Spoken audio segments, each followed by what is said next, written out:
સમાચારમાં આગળ વાત કરીએ તો દેવભૂમિ દ્વારકા જિલ્લામાં નશીલા પદાર્થો સામે પોલીસને વધુ એક સફળતા મળી છે। જિલ્લાના ભાડવડ વિસ્તારમાં એસઓજીએ દરોડો પાડી 3.56 કિલો ગાંજા સાથે એક યુવકની ધરપકડ કરી છે। પોલીસે વિદેશી દારૂની બોટલો સહિત કુલ રૂપિયા 2.87 લાખથી વધુનો મુદ્દામાલ કબજે કર્યો છે।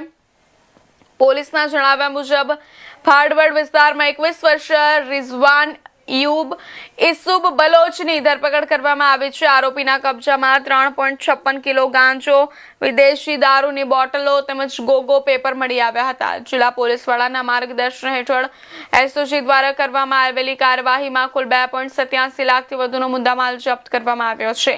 આરોપી સામે એનડીપીએસ એક્ટ, પ્રોહિબિશન એક્ટ અને અન્ય સંબંધિત કલમો હેઠળ ગુના નોંધી વધુ તપાસ હાથ ધરવામાં આવી છે।